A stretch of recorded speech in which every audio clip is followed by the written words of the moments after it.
Remue ménage. Remue ménage.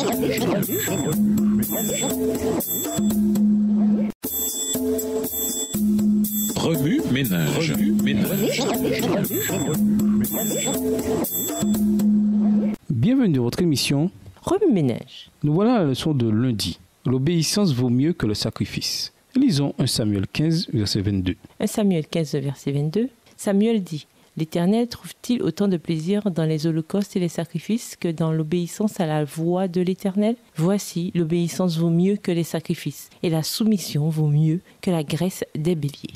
Saül avait entendu la parole de Dieu et était censé détruire tous les Amalécites et ne garder aucun butin. Mais au lieu d'obéir, il épargna les plus belles têtes du bétail pour les offrir en sacrifice au Seigneur. 1 Samuel 15, verset 21. Était-ce là un noble geste ou en réalité un orgueil démesuré? Seigneur, je sais bien ce que tu m'as dit de faire, mais je peux faire mieux que toi. Je sais ce que tu veux mieux que tu ne le sais toi-même. Dans une situation similaire, il y a ceux qui, au jour de Paul, s'appuyaient constamment sur la circoncision. Et ils disposaient à cet égard de nombreuses preuves bibliques montrant que les Juifs devraient s'y conformer. Mais cet enseignement était sans importance maintenant. Le Christ étant mort sur la croix du calvaire, la circoncision de la chair n'était plus d'aucune valeur. Ce que Dieu voulait, ce n'était pas des sacrifices ou la circoncision, mais l'obéissance à son appel. Le moment était venu où une nouvelle tâche allait être entreprise par l'Église du Christ. La porte que de nombreux Juifs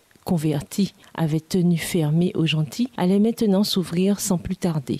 Et les gentils qui accepteraient l'Évangile devaient être considérés sur un pied d'égalité avec les croyants juifs sans avoir besoin d'observer le rite de la circoncision. Par précaution, Paul conseilla sagement à Timothée de se faire circoncire. Non pas que Dieu l'exigeât, mais afin que cette question ne soulevât pas d'objection parmi les Juifs dans le ministère du jeune disciple. Au cours de son travail, l'apôtre devait aller de ville en ville et voyager dans beaucoup de pays. Il avait souvent l'occasion de prêcher le Christ dans les synagogues et dans d'autres lieux de réunion. Si l'on avait appris que l'un de ses compagnons de travail était incirconcis, sa tâche aurait pu en souffrir à cause des préjugés et du fanatisme des Juifs. Paul rencontrait partout une opposition farouche. Comme il désirait apporter à ses frères juifs ainsi qu'aux gentils la connaissance de l'Évangile, il cherchait avant tout, lorsque cela était compatible avec sa foi, à supprimer tout prétexte à ses ennemis. Cependant, bien qu'il fît de grandes concessions aux préjugés juifs, il croyait et enseignait que la question de la circoncision et de l'incirconcision était sans importance,